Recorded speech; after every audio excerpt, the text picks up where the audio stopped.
COC music entertainment के audio video सबसे पहले देखने के लिए प्लीज मेरे चैनल को सब्सक्राइब करें और बेल आइकन को जरूर दबाएं।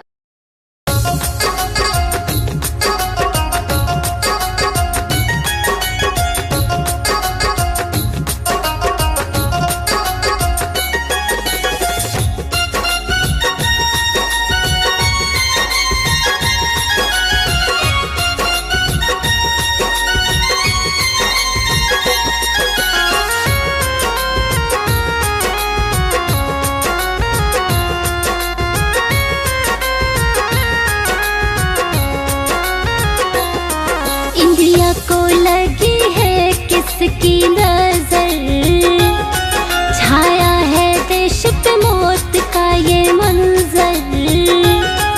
इंडिया को लगी है किसकी नजर, छाया है देश पे मौत का ये मंजर।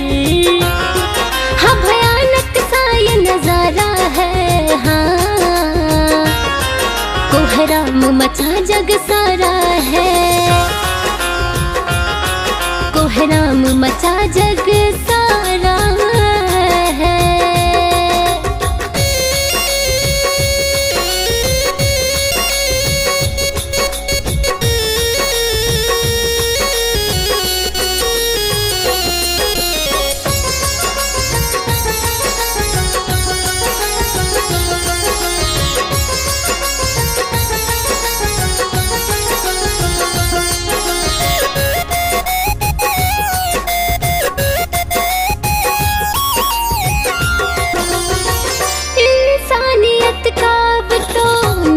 हो रहा है पाप और बीमारी का वास हो रहा है। हाँ हाँ इंसानियत का अब तो नाश हो रहा है, पाप और बीमारी का वास हो रहा है। कुदरत का ये कैसा इशारा है, हाँ कोहराम मचा जग सारा है, कोहराम मचा जग सारा है।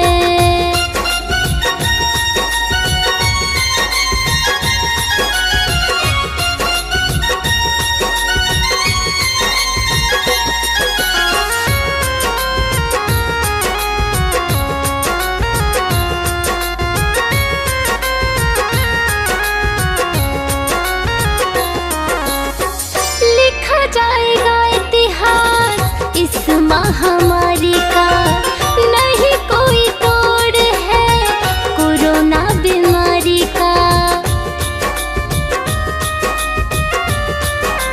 हाँ हाँ लिखा जाएगा इतिहास इस महामारी का, नहीं कोई तोड़ है कोरोना बीमारी का। कंचन कहे सब बेसहारा है, कोहराम मचा जग सारा है, कोहराम मचा जग सारा है। इंडिया को लगी है किसकी नजर, छाया है देश पे मौत का ये मंजर। हाँ भयानक सा ये नजारा है, हाँ कोहराम मचा जग सारा है, कोहराम मचा जग